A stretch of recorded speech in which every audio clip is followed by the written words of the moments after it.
오늘 신문입니다. 먼저 한겨레입니다.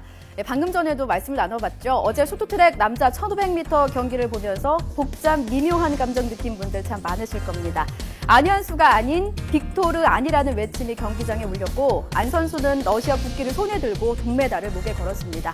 쉽지 않은 결정이었다. 메달을 따면 인터뷰하겠다던 안 선수 이렇게 소회를 밝혔는데요. 안현수 선수는 한국 빙상의 고질적인 문제, 파벌 다툼 등으로 결국 러시아 국적을 택했죠. 이런 이력 탓에 한국 선수들과 불편한 관계가 아니냐 하는 추측이 많았었는데요. 안 선수는 자꾸 언론이 불편하게 만든다. 또 남은 기간 즐기면서 후배들과 경쟁을 하고 싶다고 말했습니다. 그간 마음고생도 많았겠지만 어제 경기 명불허전이었습니다. 8년이 흘러도 세계선수권 5연패의 관록은 여전했습니다. 네, 중앙일보입니다. 이런 안현수 선수에게 격려도 쏟아졌습니다. 다른 나라 대표 선수인데 우리 팀보다 상대를 응원한다. 흔한 현상은 아닌데요.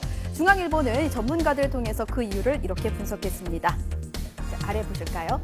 자, 동아대 정희준 생활체육학과 교수는 국민은 한국의 인재가 세계적으로 인정받고 영웅이 되는 모습을 더 좋아한다. 또 옆으로 중앙대 신광영 사회학과 교수는요. 스포츠계의 가불관계 속에 부당하게 대우받았던 안현수의 부활을 보면서 대리만족을 느끼는 시입니다. 서울대 곽금주 심리학과 교수는요. 국가가 젊은이들을 위해서 해준 게 없다는 젊은이들의 분노가 안현수를 통해서 한꺼번에 터져나온 것이다. 이렇게 분석을 했습니다. 한 설문조사를 보면요. 10명 중에 7명은 한국 선수가 아닌 안현수 선수를 응원하겠다. 이렇게 답했습니다. 파벌로 얼룩졌던 빙상연맹이 아파할, 그리고 반드시 아파해야 할 대목입니다. 하지만 선수들은 죄가 없습니다. 4년간 올림픽 하나만을 위해서 남몰래 피땀 흘린 우리 선수들을 위해서도 많은 응원 보내주시기 바랍니다. 동아일보입니다. 요즘 여권에서는 보이지 않는 손 논란이 계속 불거지고 있습니다. 친박 대 친이의 해묵은 구도를 넘어서 이제는 친박 내부로까지 복잡하게 전개되고 있다고 전하고 있는데요. 원조 친박 이혜훈 의원이 박심을 내세워 박 대통령을 욕되게 하지 말라고 목소리를 높였습니다. 김항식 정 총리를 지원하는 배후 세력으로 주목받고 있는 이 친박 주류를 겨냥한 건데요. 친박 내부 갈등으로 번지는 모양새로 비춰지고 있는 것 같습니다. 중진 차출론의 배경에도 의심의 눈초리가 있다고 말합니다. 또 옆으로 가보시면 울산시장 후보로 거론됐던 정가윤 의원의 불출마 선언을 두고도 뒷말이 무성합니다. 당 일각에서는 여권 핵심부가 정 의원에게 차기 원내대표 등을 맡기는 조건으로 불출마, 즉 교통정리를 한 게 아니냐는 해석이 나오고 있습니다. 지도부는 파문 진화에 나섰습니다. 국민이 우려하는 줄 세우기 공천, 계파 나눠먹기 공천은 결코 없을 것이라며 박심 논란을 차단하고 있습니다. 민주당 또한 내홍을 겪기는 마찬가지입니다. 한국일보는 민주당이 김용판 전 서울경찰청장에 대한 법원의 무죄 판결을 두고 후폭풍에 시달리고 있다고 전하고 있습니다. 민주당 지도부가 특검 카드를 꺼내 들었지만 하지만 정부와 새누리당을 압박할 뾰족한 뉴스가 마땅치 않아서 말 그대로 사면초가 형국이라는 겁니다.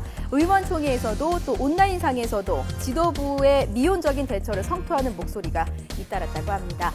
야권 공조도 순탄치가 않은데요. 특검 법안을 공동 발의했던 안철수 의원 측 미지근한 반응입니다. 선거 연대로 비칠까 봐 신중한 입장을 보인다는 해석입니다. 또 당 내에서 일부 의원들이 개혁 그룹을 결성하겠다고 나섰는데요. 지도부의 책임론과 맞물리면서 내홍이 격화할 거라는 우려가 나오고 있습니다. 동아일보입니다. 아줌마와 아주머니, 그 미묘한 차이를 잘 구분하십니까? 동아일보 취재팀이 실제 거리로 나섰다고 합니다. 아줌마라고 불렀을 때는 30%가 어디다 대고 아줌마래 불쾌한 반응을 보였고요. 아주머니라고 다정하게 불렀을 땐 네, 무슨 일이시죠? 100% 응답했다고 합니다. 중장년 여성들의 속마음을 좀 들어보겠습니다. 내가 아줌마라는 건 인정하지만 진짜 아줌마 소리를 들으면 무시받는 것 같아서 싫다. 또 내 이름 석자가 사라지는 것 같다. 사회적인 자아가 무너지는 것 같은 기분이 든다. 국립국어원 표준국어대사전에는 아줌마를 아주머니로 낮추어 부르는 말로 정의하고 있습니다. 부장 보시면요. 이 아줌마라는 호칭은 우리나라를 찾는 외국인에게도 낯설고 어려운 단어입니다. 여러분은 혹시 아줌마라는 단어 설명 가능하십니까?